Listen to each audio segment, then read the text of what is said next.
Hi, this is Amber Young, And this is Barbara Phillips. and this is Let's Let's talk Talk EVM. EVM. Yay. So, I'm going to start us off with a welcome everyone to our podcast and a disclaimer that I say for Barbara, myself, and our guest. And the disclaimer is that all of the views that are expressed in this podcast are our own, and they are not the views of the United States government, customer, and client. So, with that, I want to take us over to kick us off with a Barbara's soapbox moment.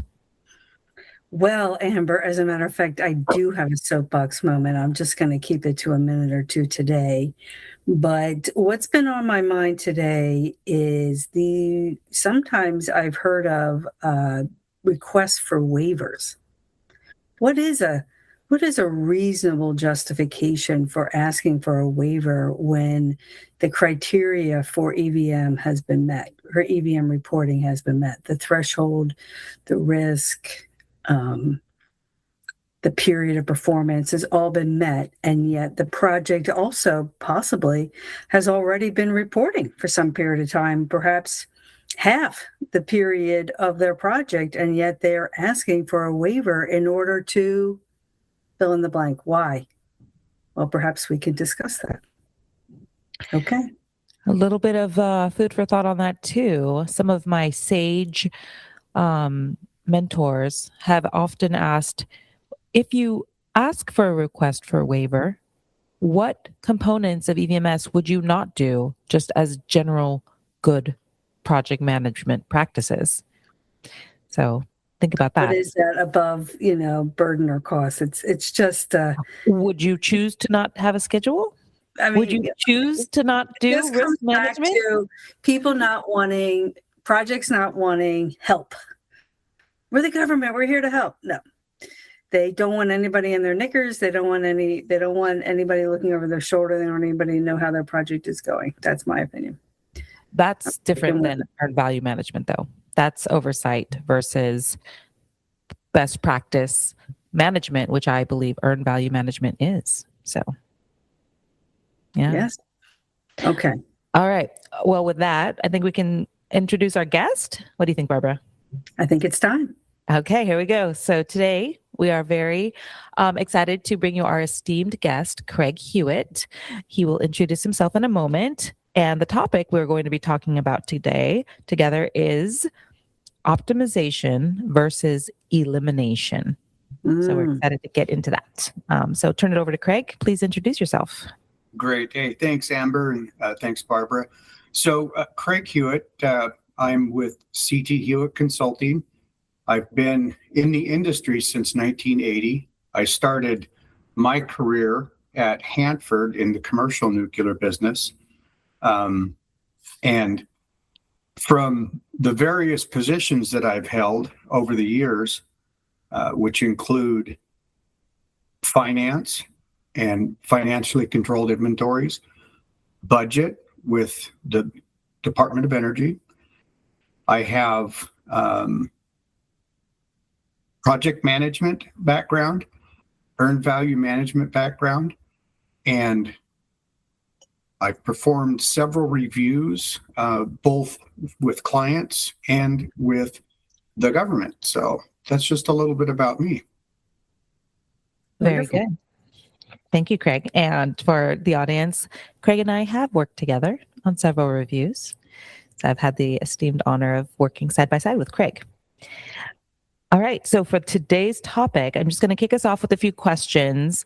And for anyone listening out there, just so you know what we do on our side in the podcast, we do talk with our guests prior and kind of think through what would we like to talk with you all about and bring to the podcast. So we definitely appreciate the podcast format and want it to be lively and dynamic, but we come with kind of ideas that we want to bring to us. So today's idea is optimization versus elimination. And as we were preparing for today's episode, we had a lot to talk and think about, but I want to bring it to Craig and say, Craig, a few things, just priming the pumps here. Why do we want to optimize? And what exactly do you mean by optimization? And three-part question.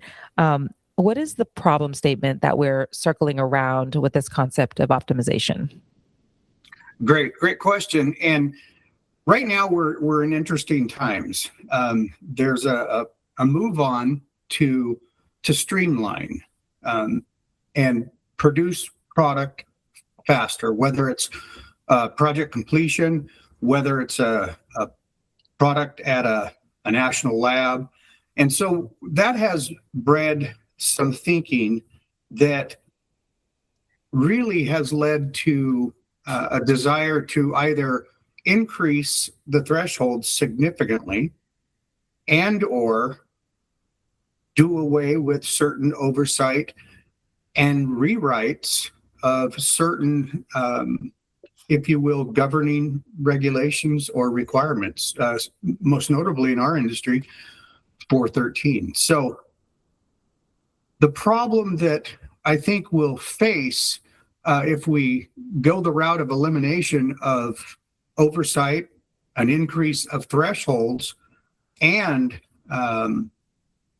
a rewrite, if you will, to write out some of the requirements we have in place. And you know, I'm mindful of the fact that the process that we've had in place is viewed as being many times overzealous, too hard, and too expensive. And some of that criticism is fair. Of course, some of it is probably not, because the tried and true approach is to provide project delivery and be good custodians of the taxpayers' dollars. So the risk here, if we go down that road, is being able to climb back to where we are today without giving up too much ground. So that's really kind of the problem statement that gets us to really the title of our podcast today, which is I'm hoping that folks would consider optimizing what they do and how they're doing it versus eliminating the requirements. So that's the problem statement. That's how that ties into the title. Perfect. I think for like a second here, Amber, can you tell our audience what 413 is? Sure, yes. So 413 that Craig referenced is the Department of Energy Order 413.3B, and it is the order. I don't have the title in front of me. I could pull it up on an interweb, but it's essentially the order that is on most capital asset projects. I want to say all, but I tend to not do all, nothing, always, nevers.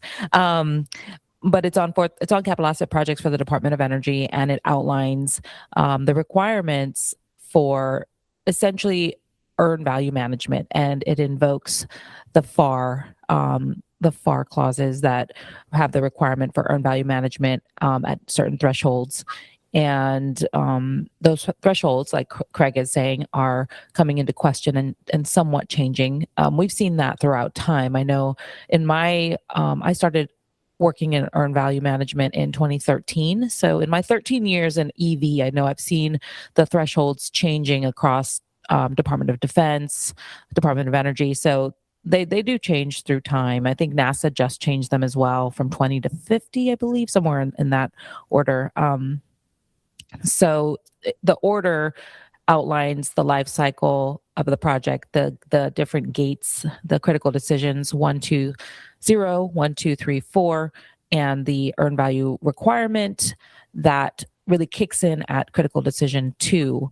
Thou shalt submit earned value management, contractor project performance, CPP data into the project assessment and reporting system, PARS, for the Department of Energy. So, okay, thank you.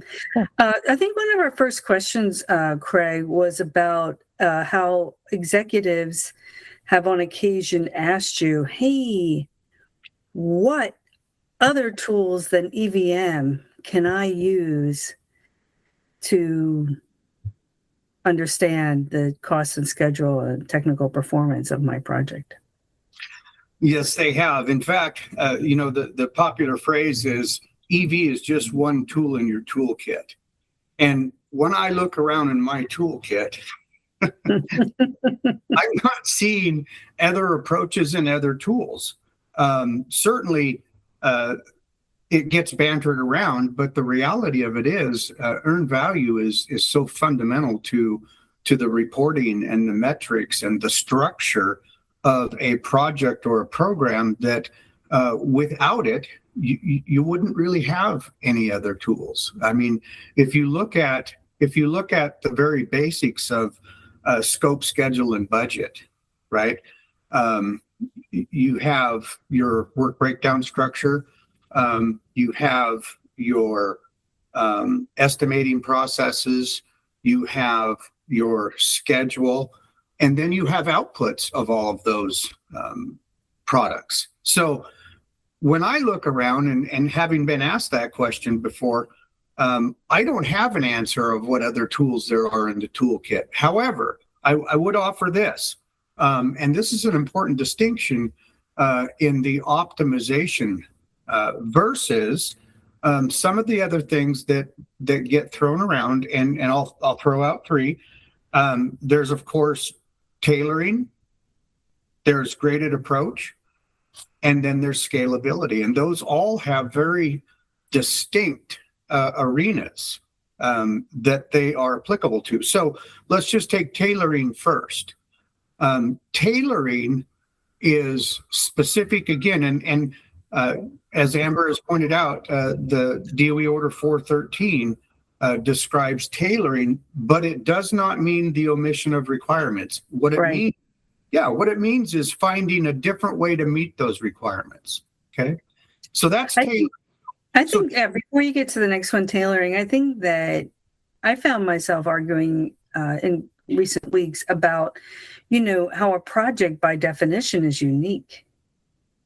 So applying the principles of the earned value management approach would have it isn't a cookie cutter answer.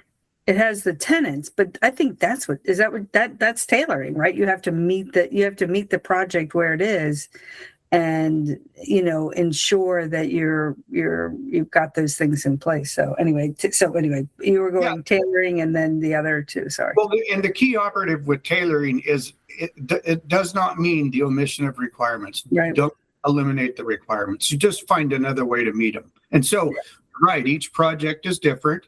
All conditions and environments are different. So that's really what the opportunity there is. If you could consolidate certain things, and the one that everybody hears about is consolidating CD gates or doing some of that type of tailoring. But I think there are lots of opportunities to do it. We just don't get to see a lot of them. So the other one I would talk to is graded approach, because that term is also used and it's used frequently. So what's important is that graded approach and tailoring are not interchangeable. They're not the same thing. Graded approach is really kind of specific to the QA arena, right? That's one area where you would find that. And it's really for the nuclear aspects as addressed by 10 CFR Part 830. So graded approach, I understand why people would use that term and how they might confuse that, or at least lump it in with tailoring and scalability. But there are very, very specific requirements for graded approach. Okay. And then I think what I'm hearing there, Craig, is that graded approach is not, it is a term that is used in different disciplines, not project management, not earned value. Exactly. So Q&A, quality and assurance. It has a very specific technical definition, construct, but it's not project management. Right. And so, you would find it in safety, safeguards, security, hazard analysis, those type of things. So the interface there with the project management is, you might look at it from a life cycle stage of a facility or a programmatic mission for that facility. So there is a link there, but graded approach specifically is thrown out around a lot in connection with tailoring and scalability. And scalability is the last piece I would talk about, because in the NDIA scalability guide, it specifically tells us that scalability is for contracts without an earned value requirement. So all of those pieces and parts get commingled when folks begin to start talking about how they're going to approach their project management or program management. And each of those have very specific applications, and they're each different than optimization. And so we can talk about optimization in terms of contract type and type of work, right? And this is where if you use whatever given approach you're using, and for example, if you were to use IP2M meter, okay? Yes, I definitely think you should use IP2M meter. Me too. So if you were to use meter, yes, it has, if you will, built-in optimization already, right? So you could decide based on the levels of optimization, just exactly at whether you're a contracting officer or whether you're a customer, you could decide how much you wanted to invest based on the contract type and the project scope. So let's talk about capital projects first. That's a condition that warrants full up application of whatever approach and process you're using to ensure that the capital projects are delivered compliantly. Okay. But let's go to the other end of the spectrum, right? Where optimization could be selected. The beauty of it is if you were using IP2M meter, for example, let's talk remediation as work scope. Okay. Remediation, we're not actually putting a asset in place, we're removing a previous asset, right? And so from remediation and or D4, we're decommissioning, and at remediation level, we're actually removing, in many cases, soil, albeit contaminated soil in some cases. Some of it may be highly contaminated, but you have an opportunity to assign the level of investment, again, going back to the level 1 through 5 in the IP2M meter, okay, where 5 is best in class and you're above and beyond everybody in terms of best practice and application, or you're down to level 0 where you haven't done anything at that particular point yet. Okay, so you get a chance to decide how much you want to invest in terms of both your project management and your earned value application. So those are the two opposite ends of the spectrum, and in between those, you're going to have, let's say, an M&O, right? Where let's say a large portion of that M&O is operating expense and level of effort. So that also may not warrant a one-size-fits-all project management or earned value application over the top of it. So I think the opportunity for optimization is something that is a much better fit than simple elimination of the requirements, right? Go ahead. Yeah, I have a question. Just thinking about those 3 different terms or types of approaches towards earned value customization, let's say, but between tailoring, and we'll take graded off the table and just talk tailoring and scalability. Would you say the optimizations that you're thinking about proposing are for those approaches, for a tailored and scalable, is that correct? Scalable, yes, approach. Is it optimization for those types of approaches, or also optimization on full EVMS? Because I see those as kind of 3 different kind of applications of EVM. Well, they would all have different scenarios. Okay. Optimization at the full up capital project level. I think you're tied into tailoring at that point, right?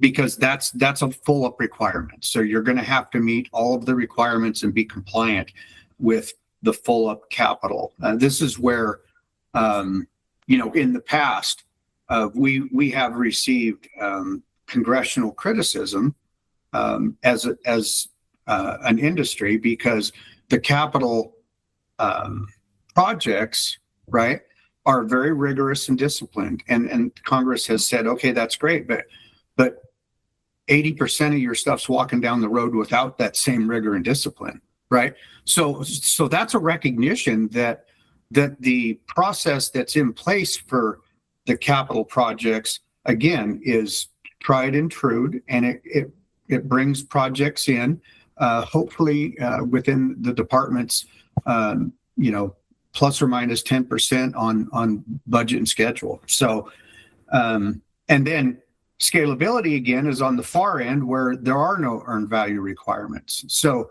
what that's really trying to do is get you tied in so that you recognize if you want some applicability of, for instance, EIA 748 for the guidelines, right? The previous 32, soon to be 27 guidelines. Well, right? Currently, actually, because that it has been published. Yeah. Yeah. Yeah, and so that's again for something without any earned value requirements. Okay. So what I hear you saying, Craig, is what's keeping you up at night is that this current environment of relaxing, streamlining, whatever that vocabulary word means. I've been hearing that a lot lately. And relaxing regulations. We, the universal field, could be throwing the baby out with the bathwater. That and what constructs, what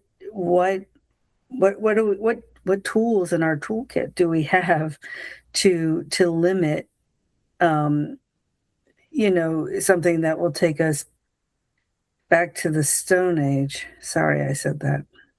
Yeah. That's a very good point. And I want to come back to the optimization for just a moment. And I want to give a shameless plug for Walt. Ooh. Because I enlisted Walt's. Wait. Who is Walt? Yeah. Walt is the DOE headquarters AI tool through PARS. He's a close and personal friend of Amber's, can I tell you guys? We are on a first name basis. Sure of that is correct. He's very affectionate with her. Yeah. Everyone. He has a great personality. He's just a good guy. They share their effectiveness as well, because Walt is very effective. So when I asked Walt to define optimization, right, Walt came back and said, and this is key, the best solution from a set of available alternatives. So it didn't mean make it up. It didn't say throw stuff out. It didn't even say rewrite stuff, right? It's the best or the best solution from a set of available alternatives. And that is where optimization, I believe, is a benefit versus rewriting, eliminating, or trying to reinvent the wheel. Okay. And going back, Barbara, to where you were headed, at least I think where you were headed, is there is a real risk of backsliding if we do not resist the temptation to put the thresholds at an unreasonable level to get underneath them, and then reduce or eliminate oversight. Because remember, earned value in project management's hard. It's too hard, right? And so those were the criticisms. And so the reaction in this current environment is to eliminate things. And I think that we're much better optimizing what it is we're doing and how we apply it versus elimination, and that is to avoid significant backsliding. At some point in time, we can assure ourselves that we're going to be put back into a role to ensure compliance. This might be the trend right now where it's being reduced and eliminated, but all things come back, and it would be a tough hill to climb. Quite a recovery for anybody who allows that backsliding in a favorable manner to get their projects under the wire, right, so to speak. And so that brings up another very good point that I think is worthwhile discussion, and that is a robust self-governance process. Yes. You know? Yeah. And I believe you have some experience and exposure with that, Craig. Absolutely. Mr. Tony Spillman out at Hanford has led the way on self-governance, and it's extremely robust. Yes. He's with H2C, Yes. and he has a very robust self-governance program. And this is now the time for, I believe, many of us to invest in our self-governance to the point where, irrespective of what oversight and regulation we're operating under, if it diminishes, it doesn't necessarily mean we as contractors want to diminish our ability to ensure we have compliant data and information, because we want compliant data, because that is credible data that we can have confidence in order to make informed decisions. I need to stop here. This is so good, and it's opening up to so many wonderful places.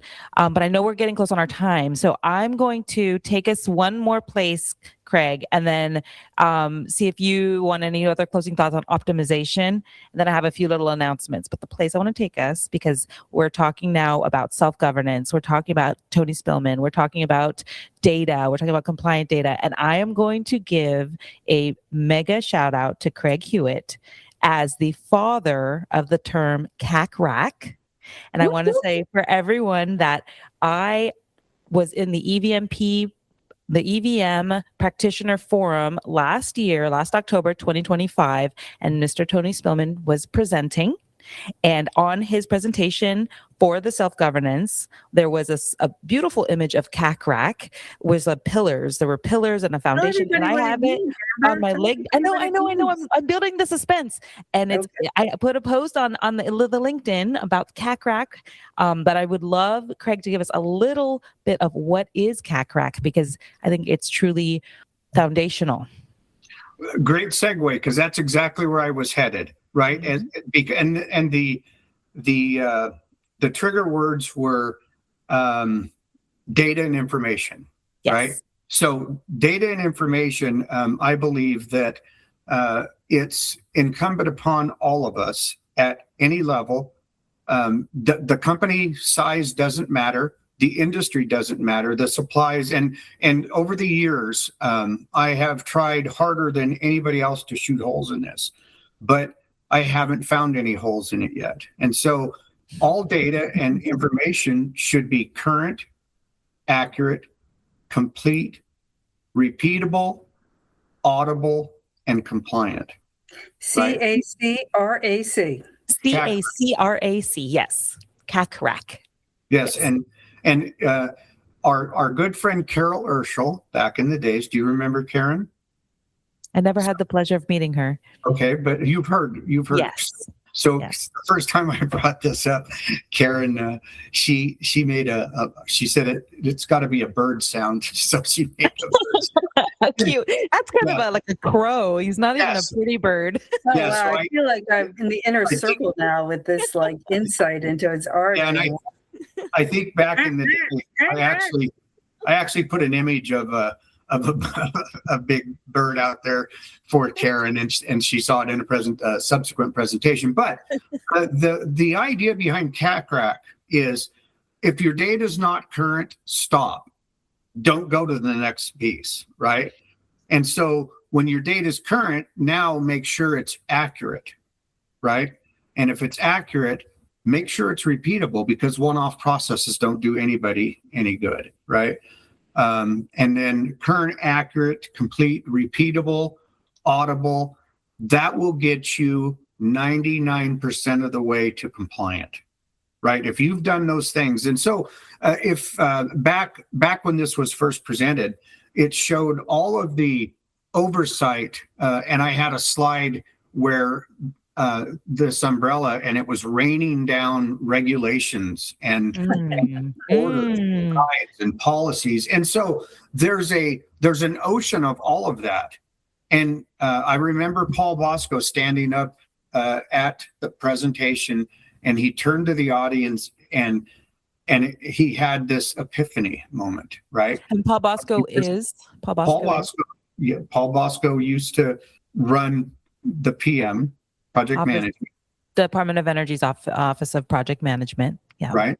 And so he stood up and he turned to all the people in the room and said, "This is what we've been trying to tell you for years. We just didn't know how to say it." Right. Wow. So CACRAC encompasses all of that guidance, all those orders, policies, and regulations in a very simple theme, which was the intention that anybody can understand. It doesn't matter whether you're the janitor or the president of the company, right? Everybody understands current, accurate, complete, repeatable, audible, and compliant. Those are very easy terms to understand.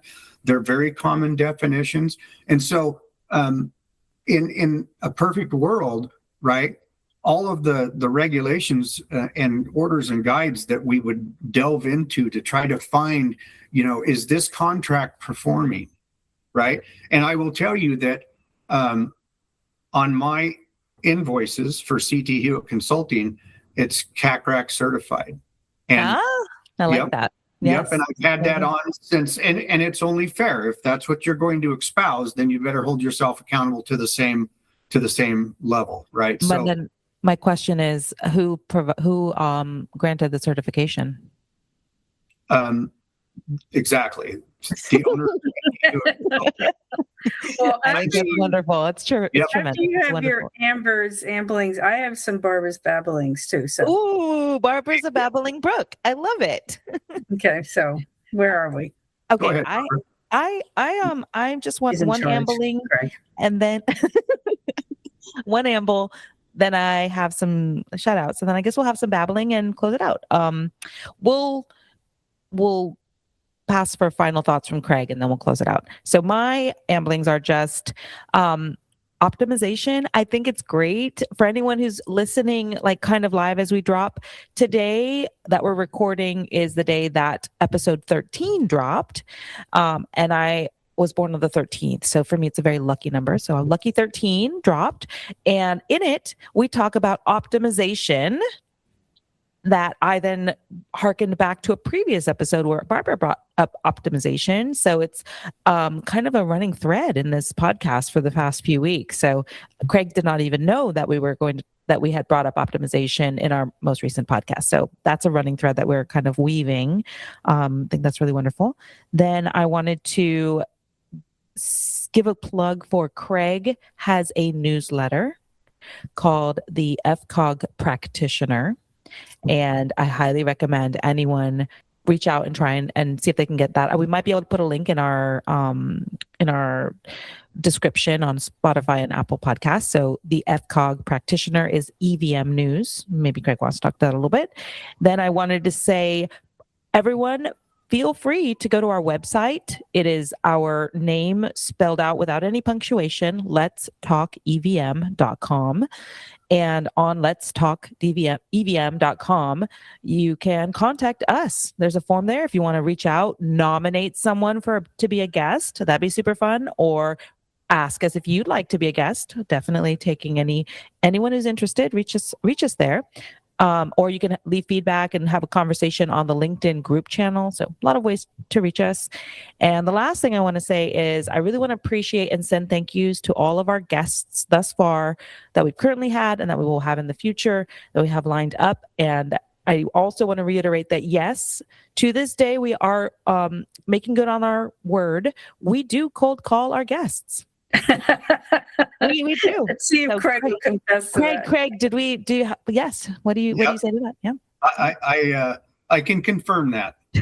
And we very much appreciate when you pick up, and we love having you on. So thank you to all of our guests. That's my amblings. Now Barbara's babblings.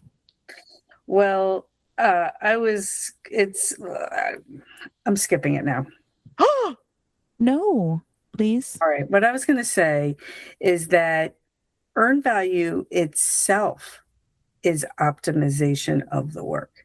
That is its purpose, with its origins in industrial engineering.